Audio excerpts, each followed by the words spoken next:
ಕೊಟ್ಟಿದೆ ಶಾಸಕ ಬಿ ನಾಗೇಂದ್ರ, ಸಂಸದ ಇ ತುಕಾರಾಂ, ಶಾಸಕ ಕಂಪ್ಲಿ ಗಣೇಶ್ ಹಾಗೂ ಬಳ್ಳಾರಿ ನಗರ ಶಾಸಕ ನಾರಾ ಭರತ್ ರೆಡ್ಡಿ ಮನೆ ಮೇಲೆ ದಾಳಿ ನಡೆಸಿದೆ. ಬಳ್ಳಾರಿ, ಬೆಂಗಳೂರು ಸೇರಿದಂತೆ ಒಟ್ಟು 8 ಕಡೆಗಳಲ್ಲಿ 8 ಅಧಿಕಾರಿಗಳ ತಂಡ ದಾಳಿ ನಡೆಸಿದೆ. ಬಳ್ಳಾರಿಯ 5 ಕಡೆ, ಬೆಂಗಳೂರಿನ 3 ಕಡೆ ದಾಳಿ ಆಗಿದೆ. 2024ರ ಲೋಕಸಭಾ ಚುನಾವಣೆಯಲ್ಲಿ ಹಣ ಹಂಚಿದಂಥ ಆರೋಪ ಇದೆ. ಕಾಂಗ್ರೆಸ್ ಶಾಸಕರು ಹಾಗೂ ಮತದಾರರಿಗೆ ಹಂಚಿಕೆ ಮಾಡಿರುವಂಥ ಆರೋಪ ಇದೆ. ವಾಲ್ಮೀಕಿ ನಿಗಮದ ಹಣವನ್ನು ಎಲೆಕ್ಷನ್ನಲ್ಲಿ ಬಳಸಿದ ಆರೋಪ ಇದೆ. ಅದು ಕೂಡ ಪ್ರತಿಯೊಬ್ಬ ಮತದಾರನಿಗೂ ತಲಾ 200 ರೂಪಾಯಿ ಅಂತೆ, ಪರ್ ಹೆಡ್ 200 ರೂಪೀಸ್ ರೀತಿಯಲ್ಲಿ ಹಂಚಿಕೆ ಮಾಡಿದ್ದಾರೆ ಅಂತ.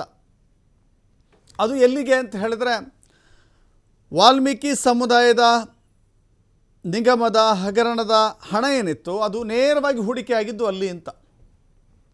ಸೊ ಈ ಮಾಹಿತಿ ಆಧಾರದ ಮೇಲೆ ದಾಳಿ ನಡೆಸಿ ಇಡಿ ಪರಿಶೀಲನೆ ಮಾಡ್ತಾ ಇದೆ.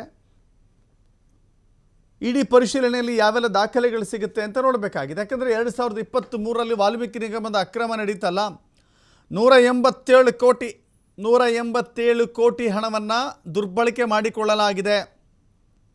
ಅಕ್ರಮದ ಮೂಲಕ 187 ಕೋಟಿಯನ್ನು ತೆಗೆದುಕೊಳ್ಳಲಾಗಿದೆ ಅಂತ ಹೇಳಿ ಆರೋಪ ಇತ್ತು. ರಿಕವರಿ ಏನಾಗಲಿ, ಅದರ ಹಣ ವಾಪಸ್ ಬಂದಿದೆ. ಎಲ್ಲೆಲ್ಲಿ ಹೋಗಿತ್ತು ಆ ಹಣವೆಲ್ಲವೂ ಕೂಡ ವಾಪಸ್ ಬಂದಿದೆ. ರಿಕವರಿ ಏನೇ ಆಗಲಿ, ನಾನು ತಪ್ಪು ಮಾಡಿಬಿಟ್ಟೆ ಹಣವನ್ನು ವಾಪಸ್ ಕೊಟ್ಬಿಡ್ತೀನಿ, ಬಿಟ್ಬಿಡಿ ಅಂತ ಹೇಳಿದ್ರೆ ಆಗೋದಿಲ್ಲ. ಹೀಗಾಗಿ ಜಾರಿ ನಿರ್ದೇಶನಾಲಯದ ಅಧಿಕಾರಿಗಳು ಬಳ್ಳಾರಿಯ 5 ಕಡೆ, ಬೆಂಗಳೂರಿನ 3 ಕಡೆಗಳಲ್ಲಿ ದಾಳಿ ಮಾಡಿದ್ದಾರೆ. ಇಲ್ಲಿ ಟಾರ್ಗೆಟ್ ಆಗಿರೋದು ಬಳ್ಳಾರಿಯ ಲೋಕಸಭಾ ಸದಸ್ಯ ತುಕಾರಾಂ, ಕಂಪ್ಲಿ ಶಾಸಕ ಜೆ.ಎನ್. ಗಣೇಶ್, ಬಳ್ಳಾರಿ ನಗರ ಶಾಸಕ ನಾರಾ ಭರತ್ ರೆಡ್ಡಿ, ಇನ್ನು ಈ ಅಕ್ರಮದ ರೂವಾರಿ ಬಿ ನಾಗೇಂದ್ರ ಈ ಅಕ್ರಮದ ಕಾರಣಕ್ಕಾಗಿಯೇ ತನ್ನ ಸಚಿವ ಸ್ಥಾನವನ್ನು ಕಳೆದುಕೊಂಡು ಜೈಲು ಸೇರಬೇಕಾದಂಥ ಸ್ಥಿತಿಯಲ್ಲಿದ್ದರು. ಈಗಲೂ ಕೂಡ ನಾಗೇಂದ್ರ ಮತ್ತು ನಾಗೇಂದ್ರ PA ಗೋವರ್ಧನ್ ಮನೆಯ ಮೇಲೆ ದಾಳಿಗಳಾಗಿದ್ದಾವೆ. ಬೆಂಗಳೂರಿನ LHನಲ್ಲಿರುವಂಥ 360 ರೂಮ್ ನಂಬರ್ 360 LHನಲ್ಲಿ ಇದೇ ಜಾರಿ ನಿರ್ದೇಶನಾಲಯದ ಅಧಿಕಾರಿಗಳು ದಾಳಿ ಮಾಡಿದ್ದಾರೆ. ಕಡತಗಳನ್ನು ಪರಿಶೀಲನೆ ಮಾಡ್ತಾ ಇದ್ದಾರೆ. ಮತ್ತೊಂದು ಕಡೆ ಅವರ PA ಗೋವರ್ಧನ್ ಮನೆ ಮೇಲೆ ದಾಳಿಯಾಗಿದೆ.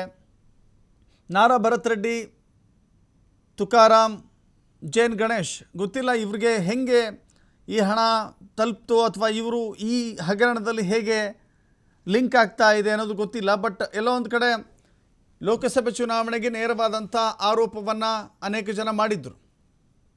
ಲೋಕಸಭೆ ಚುನಾವಣೆಯ ವೇಳೆ ಈ ಹಣವನ್ನು ಅಲ್ಲಿ ವಿನಿಯೋಗಿಸಲಾಗಿದೆ ಅಂತ ಹೇಳಿ. ಆ ಸಂಬಂಧಪಟ್ಟಂತೆ ಏನಾದರೂ ತನಿಖೆಗೆ ಒಳಪಟ್ಟಾಗ ಈ ಎಲ್ಲ ಶಾಸಕರ ಹೆಸರುಗಳು ಬರ್ತಾ ಇದೆಯಾ ಗೊತ್ತಿಲ್ಲ. ಸದ್ಯಕ್ಕಂತೂ ದಾಳಿ ನಡೆದಿದೆ, ದಾಖಲೆಗಳ ಪರಿಶೀಲನೆ ಆಗ್ತಾ ಇದೆ.